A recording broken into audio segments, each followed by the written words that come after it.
নমস্কাৰ জেডি নিউজত সম্প্ৰচাৰিত হৈ থকা ভিডিঅ'সমূহ চাই থকাৰ বাবে আপোনাক অশেষ ধন্যবাদ। দিবলৈ লৈছোঁ দিনটোৰ প্ৰথমটো খুবেই গুৰুত্বপূৰ্ণ খবৰ, কিয়নো ৰাজ্যৰ ২৭ লাখ মহিলালৈ আহি গ'ল ভাল খবৰ।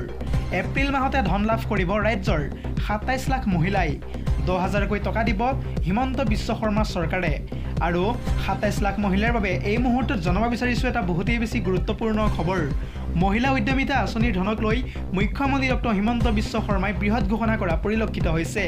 আপোনালোক সকলোকে ফুল প্লেটৰ মাধ্যমেৰে জনাবলৈ লৈছোঁ এটা বহুতেই বেছি গুৰুত্বপূৰ্ণ খবৰ। মহিলা উদ্যমিতা আঁচনিৰ ধনক লৈ ডাঙৰ ঘোষণা কৰিছে মুখ্যমন্ত্ৰী ডক্টৰ হিমন্ত বিশ্ব শৰ্মাই। এপ্ৰিল মাহত ধন পাব ৰাজ্যৰ লাখ লাখ হিতাধিকাৰীয়ে। ৩১ লাখ মহিলাযোগ্য বিবেচিত হৈছিল যদিও সকলোৱে নাপাব এই আঁচনিৰ সুবিধা। এটা বহুতেই বেছি গুৰুত্বপূৰ্ণ খবৰ জনাই আছোঁ জেডি নিউজৰ সমূহ দৰ্শকক। ২৭ লাখ মহিলাকহে এই আঁচনিৰ অধীনত সুবিধা দিব ৰাজ্য চৰকাৰে। বাজেট অনুসৰি চৰকাৰে লৈছে ইতিমধ্যে বিশেষ সিদ্ধান্ত। চৰকাৰী চাকৰিয়ালৰ উচ্চ পৰ্যায়ৰ বিষয়াৰ পৰিয়ালৰ মহিলাই নাপাব এই আঁচনিৰ ধন। ইয়াৰ উপৰিও মন্ত্ৰী বিধায়কৰ পৰিয়ালৰ মহিলাই নাপাব এই আঁচনিৰ ধন। মদৰ দোকান থকা ঘৰৰ মহিলাকো দিয়া নহ'ব এই আঁচনিৰ ধন। লগতে চৰকাৰক কৰ পৰিশোধ কৰা ব্যৱসায়ী, ট্ৰাক, জেচিবি থকা লোকৰ ঘৰৰ মহিলাইও লাভ নকৰিব এই আঁচনিৰ ধন। তেওঁলোকৰ বাবে সুকীয়াকৈ বেলেগ চিন্তা কৰিব হেনো হিমন্ত বিশ্ব শৰ্মা চৰকাৰে। বিহালীৰ পৰা শুভ উদ্বোধন কৰা হ'ব ধন বিতৰণৰ। অহা মাহৰ পৰাই প্ৰস্তুত কৰা হ'ব চূড়ান্ত তালিকা। ৩টা পৰ্যায়ত প্ৰদান কৰা হ'ব এই ধনৰাশি। প্ৰথম পৰ্যায়ত ১০,০০০ টকা, দ্বিতীয় পৰ্যায়ত ২৫,০০০ আৰু তৃতীয় পৰ্যায়ত ৫০,০০০ টকা দিব ৰাজ্য চৰকাৰে। ২,০০০ কোটি টকাৰ অনুমোদন জনাইছে ইতিমধ্যে মহিলা উদ্যমিতা আঁচনিৰ বাবে কেন্দ্ৰীয় চৰকাৰে। এপ্ৰিল মাহত ধন লাভ কৰিব ৰাজ্যৰ লাখ লাখ হিতাধিকাৰীয়ে।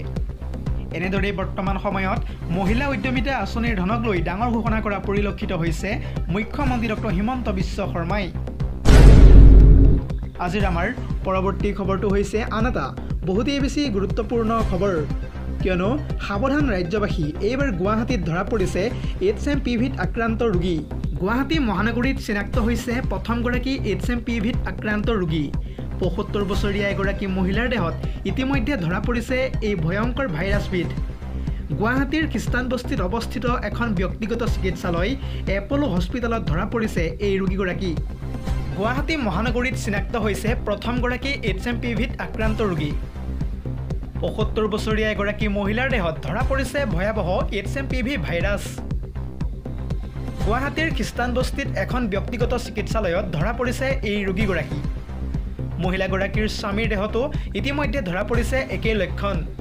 বৰ্তমান পৰ্যন্ত আহি পোৱা নাই মহিলাগৰাকীৰ স্বামীৰ HMPVত আক্ৰান্তৰ ৰিপৰ্ট। দুয়োকে আছুতীয়াকৈ ৰখাৰ ব্যৱস্থা কৰিছে ইতিমধ্যে হাস্পতাল কৰ্তৃপক্ষই। কাহ, জ্বৰ, চৰ্দিত আক্ৰান্ত হৈ চিকিৎসালয়ত ভৰ্তি হৈছিল সেই মহিলাগৰাকী। ১১ জানুৱাৰীত অসমৰ প্ৰথমগৰাকী HMPVত আক্ৰান্ত ৰোগী চিনাক্ত হৈছিল ডিব্ৰুগড়ত। ভিডিঅ'টোৰ পৰৱৰ্তী অংশলৈ আগবঢ়াৰ আগতে আপোনালৈ এটা সৰু অনুৰোধ, যদিহে আপুনি এতিয়াও আমাৰ এই চেনেলটো ছাবস্ক্ৰাইব কৰা নাই তেন্তে প্ৰত্যেক দিনে এনেধৰণৰ দেশ বিদেশৰ খবৰসমূহ পাই থাকিবৰ কাৰণে আমাৰ এই চেনেলটো ছাবস্ক্ৰাইব কৰি ৰাখিব। দিবলৈ লৈছোঁ পৰৱৰ্তী আন এটা বহুতেই বেছি গুৰুত্বপূৰ্ণ খবৰ। হাতীক লৈ ৰাজ্যত চলা বিতৰ্কৰ মাজতেই নতুন আপডেট আহি গ'ল।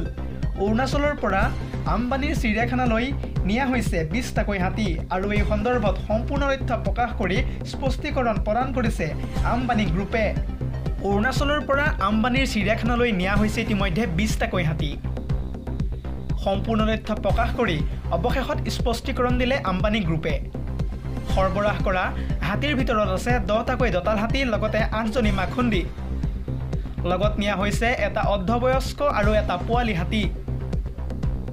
অৰুণাচলত কাঠৰ কুন্দা কঢ়িওৱাত ব্যৱহাৰ কৰা হৈছিল সেই হাতীকেইটাক। বন্দিত্ববিহীন জীৱন দিয়াৰ বাবে নিয়া হৈছে হাতীকেইটাক।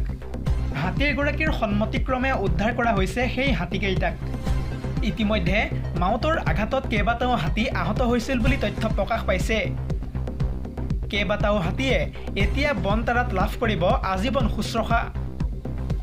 উচ্চতম ন্যায়ালয়ৰ নিৰ্দেশনা মৰ্মে লৈ যোৱা হৈছিল বনতাৰালৈ। গুজৰাট বন বিভাগ আৰু অৰুণাচল বন বিভাগৰ অনুমতি লৈ সৰবৰাহ কৰা হৈছে হাতীকেইটাক। হাতীকেইটাৰ গৰাকী আৰু মাউতক বিকল্প সংস্থাপনৰো কৰা হৈছে ব্যৱস্থা। অভিজ্ঞ পশু চিকিৎসকৰ তত্বাৱধানত সৰবৰাহ কৰা হৈছে হাতীকেইটাক কঢ়িয়াই নিয়া এনিমেল এম্বুলেন্সখনতো ইতিমধ্যে উপলব্ধ হৈছে সকলো সা সুবিধা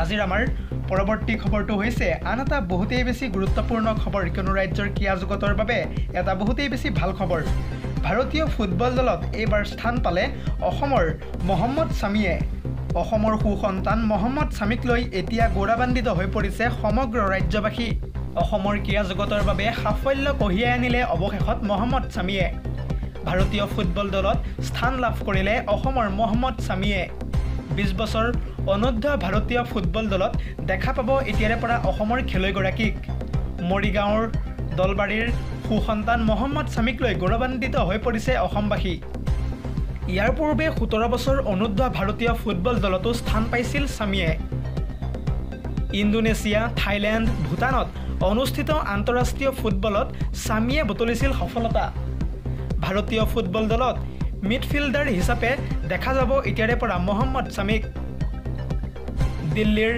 সুৰেভা একাডেমীত 2021 পৰাই ছামিয়ে লৈ আহিছে প্ৰশিক্ষণ অসমৰ সন্তান মহম্মদ ছামিক আপুনি এই ভিডিঅ'ৰ মাধ্যমেৰে জনাওক শুভেচ্ছা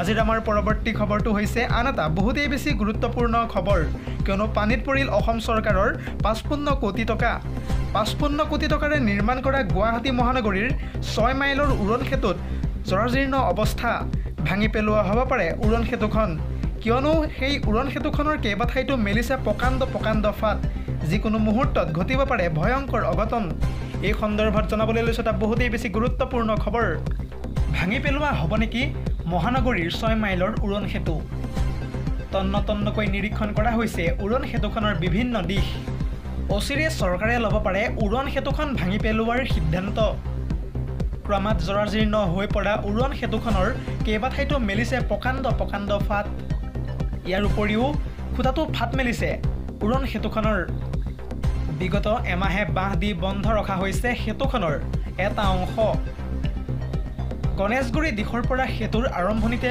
কেইবাঠাইতো মেলিছে প্ৰকাণ্ড ফাট